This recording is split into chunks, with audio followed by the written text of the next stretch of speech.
Well, in the last 24 hours, I lost about $1,000 on Coinbase stock. And I'd be willing to bet that a lot of other people out there are in a similar situation. You're kind of thinking, did I make a bad choice? What should I do? And I wanted to put out this video to tell you what I'm doing, my thought process behind this.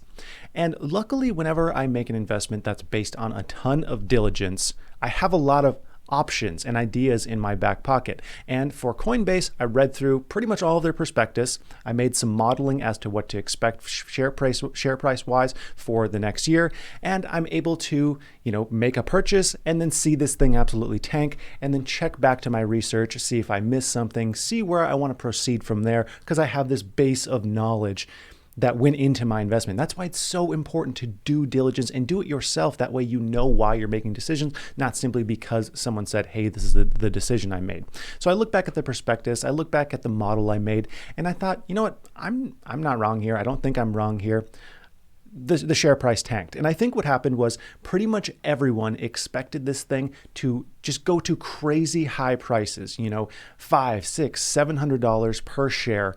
And because of that expectation, because the masses expected this to happen, the opposite happened. And I think there's an important lesson to be learned here that a lot of times what the masses expect is the opposite of what ends up happening because that is taken into consideration in the actions in the market. So I think we learned an important lesson there. And then plus with IPO days, it's a coin toss what exactly is going to happen.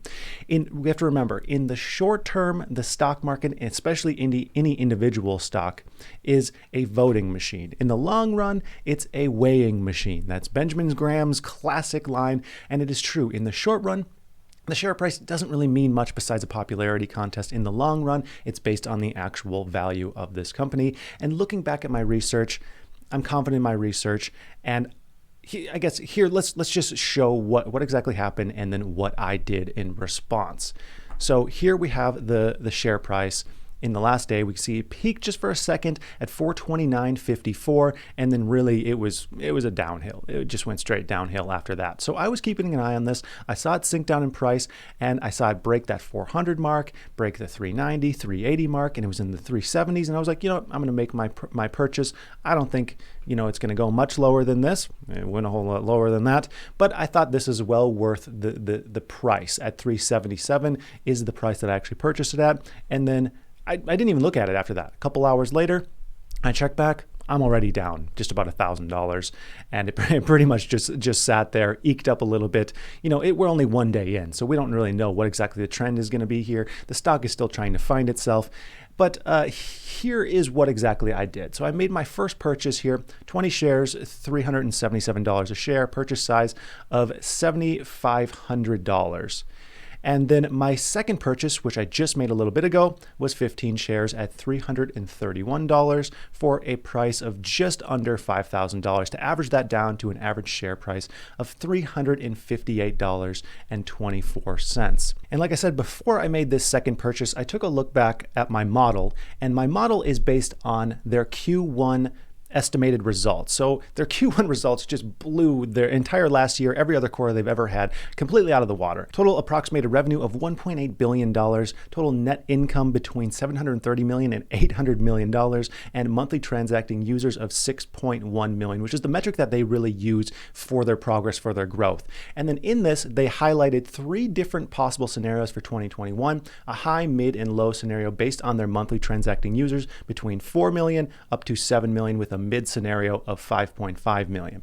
And then I built a model based on that, on this spreadsheet, that breaks down these 3 scenarios: the 4 million monthly transacting users, 5.5, 7 million, and then I figured out how much profit they earn per monthly transacting user per month, and then the total monthly profit and the total annual profit that they would receive based on those 3 scenarios. Now, the 5.5 million is just under what they received in Q1 of just over 6 million monthly transacting users. So this is a conservative estimate. But even if we look at the low estimate, which is broken down here, if we look at the low estimate and then compare it to a price to earnings ratio here, which we also have to remember with most startup companies, a PDE isn't even a thing.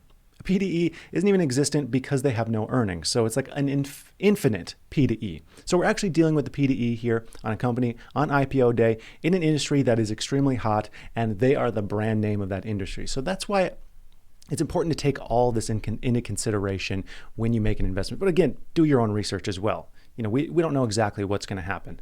So if we look at the various P/Es here, these bottom ones really aren't going to happen. Really, this is the more realistic scenario of P/Es for the end of the year, price to earnings. And if we look at a 50 P/E with the low expectations of profit, that gives us a share price of $359.64. Coincidentally, very, very close to my average price per share here. Then if we go over to the mid-range scenario, which this is probably the most likely scenario for the next year. We don't know what's going to happen, 3, 4, 5 years out with just the crypto industry in general. And also they make a lot of money on transaction fees. So if another competitor came in and can undercut them and somehow take their customers from them, that could be a risk as well. So there's potentially risks here, but this mid scenario is probably the most likely, especially in the mid-range here. And I think confidently looking back at this model, a price of around $600 by the end of the year doesn't seem that crazy to me. And, I would look back at my purchase price, my average price of $358 and just think, oh, I got a spanking deal at that point. And I personally think that's what's going to happen. Of course, do your own diligence as well. And because I wanted to make an even more conservative estimate, I made another one based on 3 million monthly transacting users. So this takes their Q1 results, slices that in half, and then projects that for the rest of the year. And this is the scenario that you'd come up with. So this would come out to monthly profit of $119 million, which is still crazy. Annual profit of $1.4 billion with a B, billion dollars. And we look at the P/Es here, the price to earnings. If this scenario happened, they were cut in half. Their paid monthly transacting users are cut in half. A share price of about 350 is a P/E of about 65 to 70. And that is not insane, in my opinion, if we look at any other tech company that really has any profit, any other high growth company. So I look at this and I see, okay, if they're cut in half by 50%, I still think that this is a solid investment. And that's what led me to doubling down on this. Now, you might be saying, okay, well, what if this happens again? What if it goes down to, I don't know, $250? Then is this company trash? In my opinion, no. I would have a heyday. I would buy more. And frankly, I don't really care what happens in the next month, the next 2 months, the next 3 months, because for me, this is a long-term hold. Like I said, this is buying into an industry that is extremely hot right now, and you're buying the name brand. And I'm confident, at least in my diligence, that this will add up over the long run. In the short run, we don't know what's going to happen. It could go down dramatically, and I think that would just be an awesome opportunity to average down and buy some more, because you want to do what the crowd isn't. If the share price is dropping dramatically, that means the crowd is selling. And going off the classic Buffett quote, be greedy when others are fearful and fearful when others are greedy. Maybe we're a little bit greedy yesterday on the IPO day, but we can learn from that. And if the share price drops dramatically, hey, average down, I'm okay with that. So I just wanted to outline my thought process here and what exactly my game plan is here. And as always, my game plan comes down to something like this. So I'd like to thank you for watching. I hope that this helps, clear some confusion you might have, and I hope you have a profitable day.